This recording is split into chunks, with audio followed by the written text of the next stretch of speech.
चल दिए हैं, सरफराज हैं, बाकी बेशुमार लोग हैं, डॉक्टर यास्मीन राशिद हैं, अली हमजा हैं, साहब अहमद रजा हैं, जितने भी बेचारे जेलों में हैं, फौजी अदालतों से सजा याफ्ता जो है कानूनी सजाएं सुनाई गई हैं, ये सब के सब जो है इनके गले का मसला बनता है। क्योंकि जिनेवा में जो अक़वाम मुत्तहिदा की हुई है इंसानी हकूक की इंसदाद तशद्दुद का जो कमेटी का इजलास हुआ था, उसमें बाकायदा तौर पर शहबाज शरीफ साहब ने बैरिस्टर अकील को भेजा था अपनी काबीना के रुकन को कि जाके अपना मुकदमा पेश करें। तो बैरिस्टर अकील की बात रद्द कर दी गई, हुकूमती मौक़िफ़ मुस्तरद कर दिया गया है और अक़वाम मुत्तहिदा की तरफ से ये कहा गया है कि फौजी अदालतों से सिविलियन का ट्रायल किसी भी सूरत में आईनी, कानूनी और इंसानी हकूक के मुताबिक नहीं है।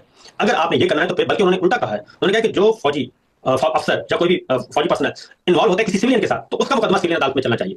तो वहां से एक मुकदमा इनके खिलाफ तैयार हो रहा है, ये चार्जशीट तैयार हो रही है। ये किसी वक्त भी इनके गले का क्या पाकिस्तान के लिए मसाइल पैदा हो जाएंगे। पहले बड़ी मुश्किल से फैटअप से पाकिस्तान निकला था।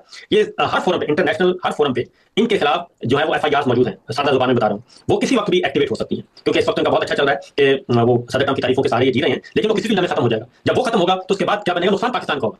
फील्ड मार्शल चले जाएंगे, इन्होंने जाना है, ये सारे के सारा निजाम खत्म हो जाएगा, लेकिन भुगतना पड़ेगा पाकिस्तान को और पाकिस्तान के मफादात को हिट होगी। इसलिए ये निजाम चलने वाला है नहीं।